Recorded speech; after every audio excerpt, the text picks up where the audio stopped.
And I'm back, part two.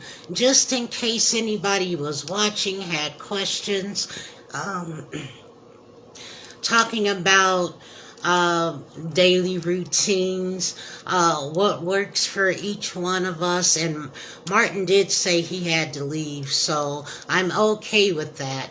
And Marva, how about you come on? You have any questions? Let's chop it up. Chop it up. Thanks for watching, tuning in, and feel free to come on.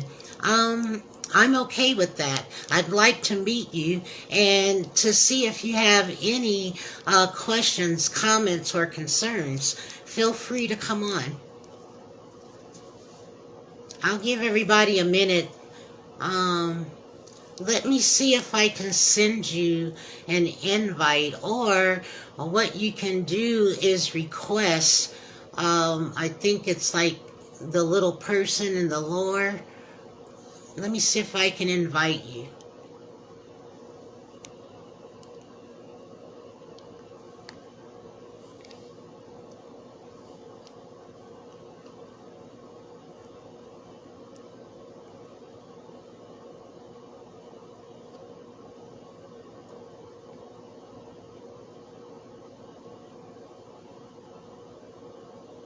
Oh, it says you need the latest version. Are you on your phone or are you on your laptop? It does say that you need the next version. I don't know how they know all this, but yeah, I'll hold on for a minute.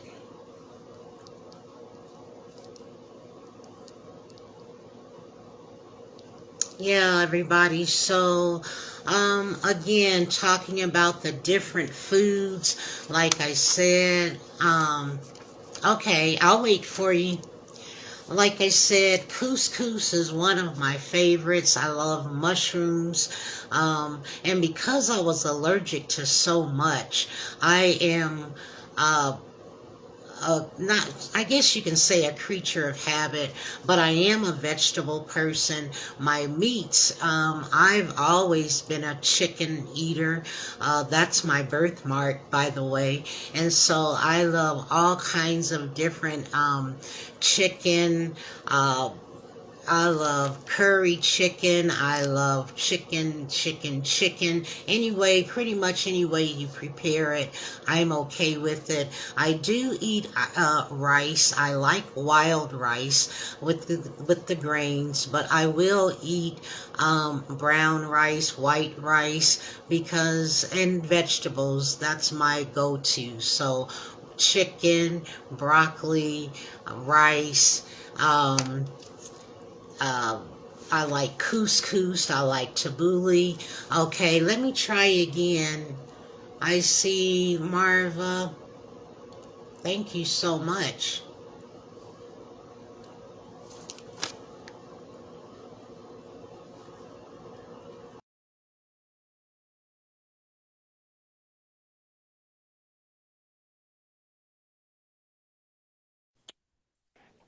Perfect. Hello, hello, hello.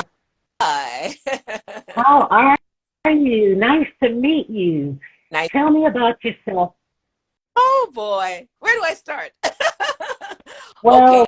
let me. I can tell you this. I follow you, and I noticed you do a weight training program. Do you have a book out as well? Well, I don't do a weight training program. I'm a registered nurse for over 25 years. And 2 years ago, I authored my first book. It's called Eat, Sleep, Meditate, A Nurse's Guide to Health. And then, I saw yeah, that. in 2021, I authored a healthy recipe book. And then last year, December gone, I published my third book, which is on weight loss. It's called Lose Weight and Keeping It Off for Good, Understanding the Weight Loss Game. And I now that's the one I saw. Congratulations. thank you. I did see that book. Yes. So what are you doing now? So what was your method for keeping your pounds off? because I too have kept my weight off since the early 80s. Um, but I know we all have different modalities. So tell us a little bit. What would you like to share with us? Well, the number one thing that we have to address is our mindset. You got to deal with that I, and figure out your why. Why do you need to lose weight? Why do you want to lose weight? And are you willing to do whatever is necessary to lose the weight? Not just lose the weight, but lose the weight and keep it off for good. Because as you and I know, many people start this weight loss bandwagon at the end of the year, and by March, April, 80% of us fizzle. So the idea is to lose the weight and to keep it off so we don't do this yo-yo dieting every year. And so once you've yes, dealt with the mindset, you've got to deal with the diet. And I agree. yeah, you've got to deal with the diet. No, I have been on a 90, I would say 99% plant-based eating pattern for over 10 years. Okay. And that's the main reason for me to have maintained my ideal weight at 60 plus. I am at the best weight I've been, and not just weight but Very fit. good. um you got to incorporate some exercise. Not everybody can. I jog, but not everybody can jog. You can, but most people can walk, and Yeah. get physically fit most of the days, 4 days of the week. Sleep is vital, Joel. Sleep is vital because when we don't sleep well, we tend to have low energy, and generally we grab the unhealthy foods, the sugary foods, to give us that boost of energy. And like your guest was saying earlier, plenty water is very important. No, I have a little bit of a struggle drinking water during the winter time. So I have tea. This is just ginger and some seeds like caraway and fennel seeds in it. I pour some hot water on it and I just sip. And when that's done, I pour some more hot water on it and I sip. It's water infused with a little bit of seeds and ginger and stuff like that. But the mindset, Yeah. diet are top. Yes, I agree. And it's okay to, because you don't just get your water from drinking water. You get it from other foods. You get it from teas. I'm a tea drinker as well. But sleep is very important. It helps you to regenerate. And also, when I work with some of my clients, I do suggest that they drink their water, but depending on what their disease or diagnosis is, I help them to create a um, a tea, which becomes their medication, and they drink that 3 times a day. So you still get your water, Yes. but you've got some gems and nuggets as well because you mentioned the water that is important. Uh, I remember back years ago, I didn't even like water. But like we know, if you do something 21 times, it becomes a habit. Yes. So I think it was when I had surgery in 2000, I had a partial hysterectomy, and it was connected to my spine, my kidney, and I will have to show that one day, the picture that showed it was so huge. And that's when I realized, okay, you've got to do better. You've got to drink water. So I would take a piece of peppermint. So for those that don't like Yes. water, you can take a piece of peppermint, put it in your mouth, drink your water with a straw. And if you do that 21 times, it becomes a habit. Then your body starts craving water. And some people will use lemon, but a few years ago, people were getting what was salmonella poisoning because people were cutting up lemons and putting it in their water, and they weren't cleaning the outside of the lemon. And I also suggest that people take drops of lemon oil and put it in their water. And it's also, good for cancer survivors. Uh, and it's a known fact that helps to slow down the process of cancer cells. Mm-hmm. Yeah. So there's so much we can share. There's There's so much we can share. the thing is that you had surgery, so you had to make some changes. And when I was in my late 30s, I was plagued with a whole lot of health issues. In fact, when I was 38, I was diagnosed with cardiomyopathy, which is a very life-threatening heart disease. Yeah. And I had a procedure done, but I also was plagued with depression and anxiety and insomnia, H. pylori, gastric reflux, irritable bowel, joint pain, breathing problems, just a lot of health issues. And that was when I realized that it was my unhealthy lifestyle that was really killing me. And I remember when I did the procedure, it was an electrical issue that I had with the heart. And after the doctor did the procedure, I went back to him and he said, listen, you must change your lifestyle. I want you to flush the medications down the toilet. I want you to start eating healthy. I want you to exercise, walk every day, he said, for half an hour, decrease your stress level, get some sleep. And because I was so desperate to feel good and to be healthy, I followed the doctor's orders. And believe me, it Yeah. worked.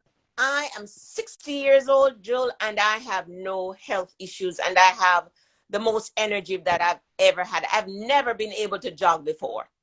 And now I can. And that's a beautiful thing. Now, for me, I can't because I had allergy asthma growing up, Mm. which is why I can't jog. But I will tell you, I think when I was in my 30s, I took this boot camp. Uh-huh. And I tell you, I thought I was going to die. Mhm. But after that boot camp was over, I felt so good.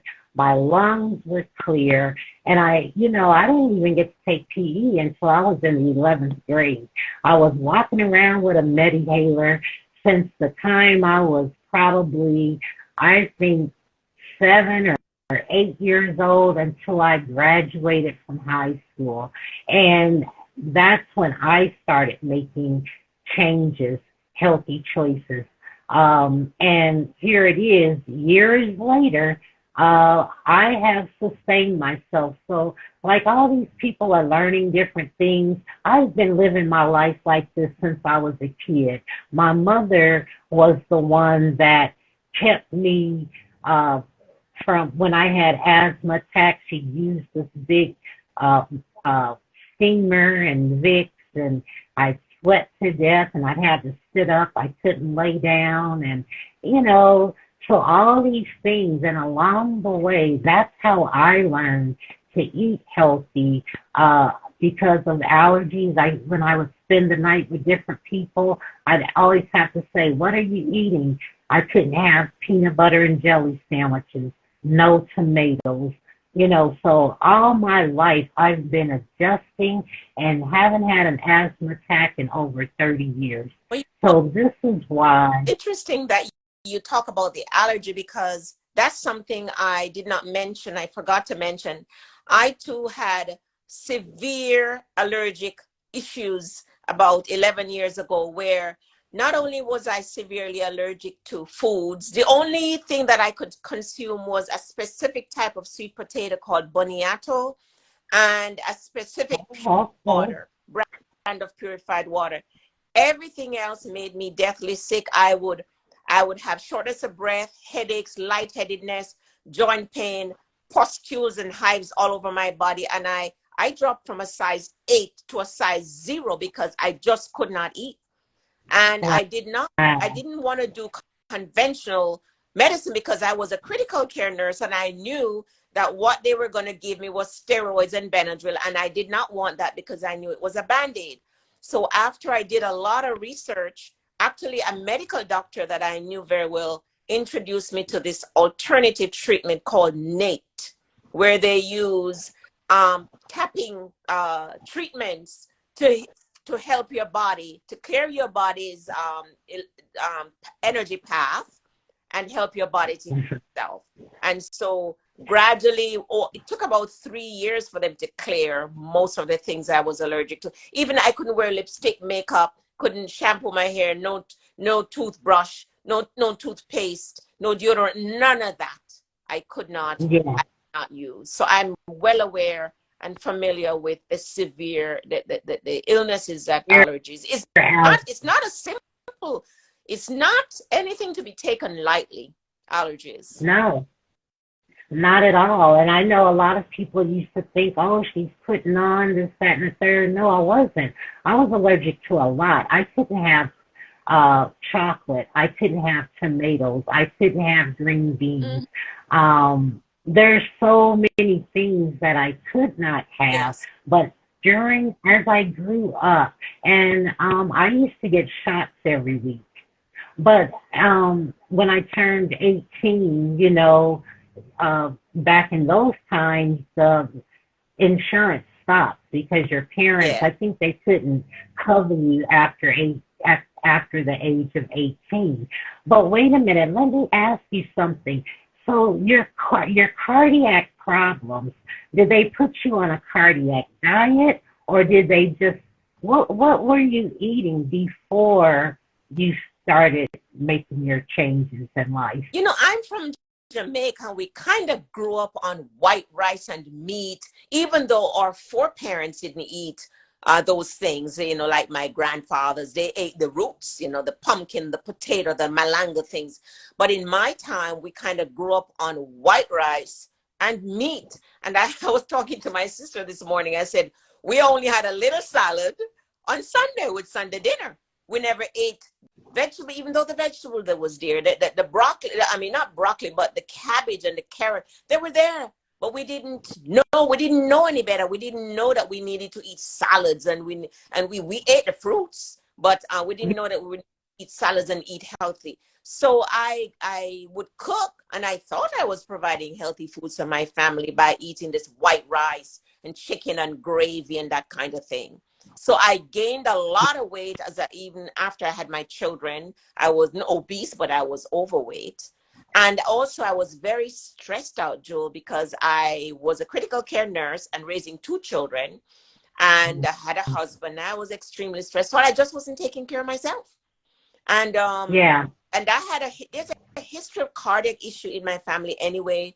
But there's a saying that goes like this, that genetics loads the gun, but lifestyle pulls the trigger. And that was my issue. Yeah, my dad had died at 37 from a massive heart attack. But any doctor who asked me about this, I say, this man smoked. He never ate properly. He was overweight. He was a businessman that was super stressed out. He was a time bomb. So when I changed the way I ate, I addressed it from a holistic standpoint. Not just what I eat, but I needed to change the way I eat, which took a while to change because, we have to unlearn the old way. And then I needed to incorporate regular exercise, because I would exercise one week and then the other week I didn't. And then, always an excuse. So I had to make exercise a regular part of my routine. I had to prioritize sleep.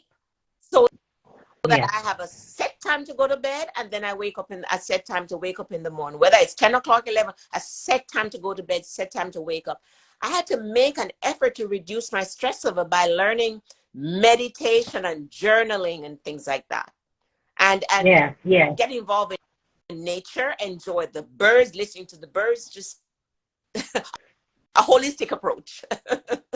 And that's a beautiful thing, because these are the things that I talk to clients about, and the sleeping and taking naps. It's okay to take naps. It's okay to figure out what your schedule looks like, and how to incorporate, and how to journal, and how to, when you're stressed out, what you need to do. Go hug a tree. connect with nature. So that's my thing, which is the reason why I'm not in the hospital, because you become a nurse. And we all know what those 3 hours look like, but how are we helping the people in the community? How are we understanding what can we do to prevent ailments, illnesses, disease, diagnosis?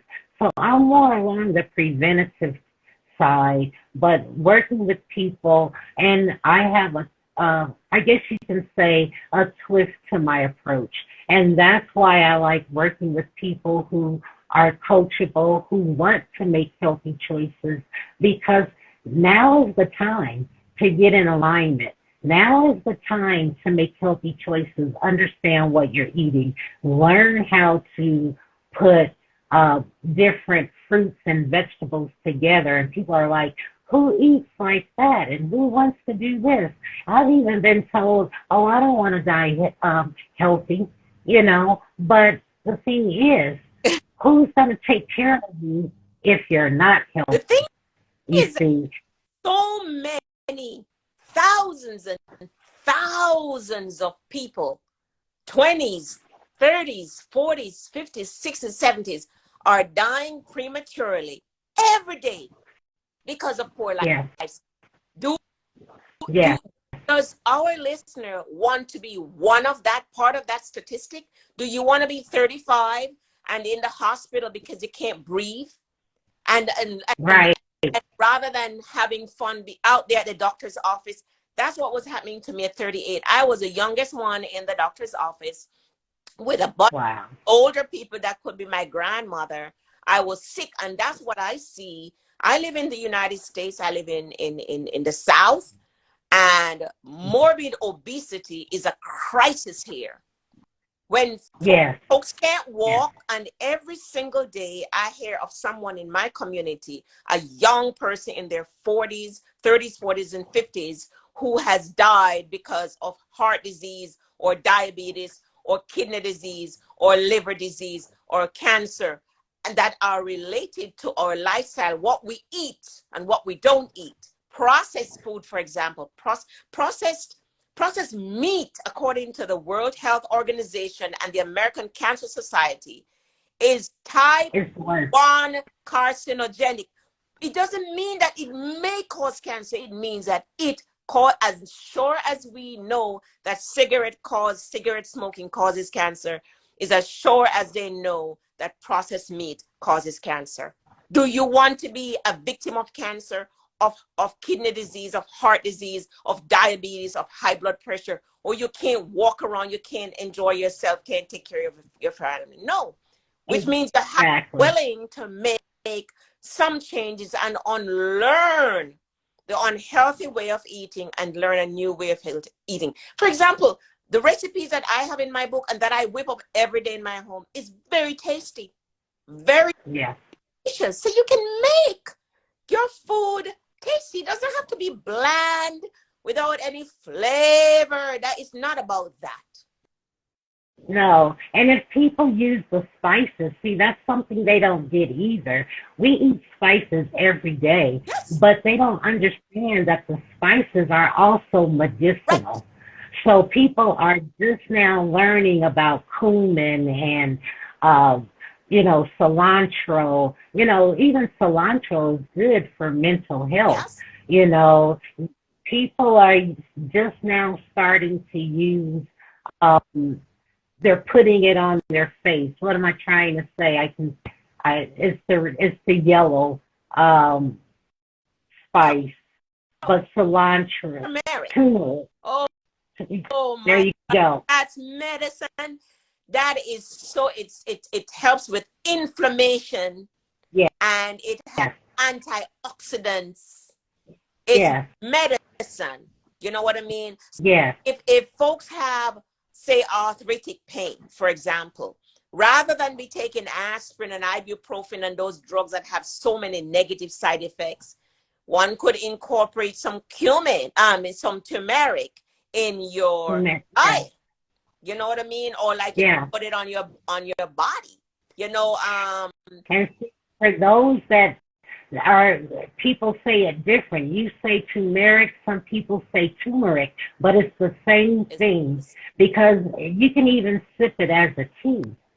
Absolutely. My tea has ginger. With turmeric is a cousin to regular ginger. It's called red ginger. Potent, Uh-huh. anti-inflammatory. Really, it helps with digestion, helps with nausea, helps with immune system. It has vitamin C. So many things you can get in the spice, and you can actually cook.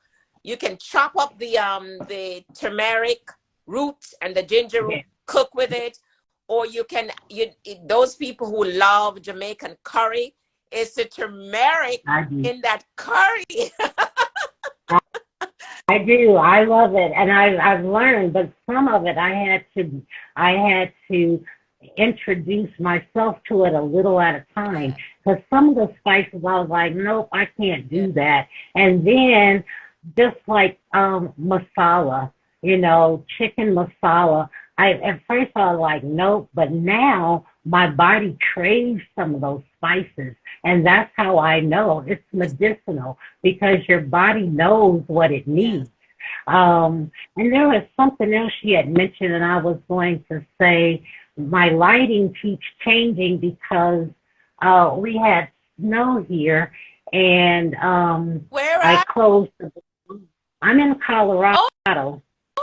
okay. I'm in Georgia. And I'm going to have to hop off and leave you because I have a podcaster that's waiting to interview me at 4:30. It was such a delight joining you. I love what you're doing. Well, thank you. Oh, I'm okay. Thank you. What Thank you so much. All right. Well, hopefully you can tune in to Simply Jewel Atypical podcast tonight. So we're going to have Coach Marie McKenzie on. Friend, So my, if my, not, my that's friend. your, That Marie's my friend. yeah, yeah. So we'll be on tonight. And if not, you can catch us on YouTube. So peace and blessings, and thank you for coming on and sharing. We'll meet again. All right. Thanks for having me. Take care, Jill. My pleasure. Bye bye. Bye bye.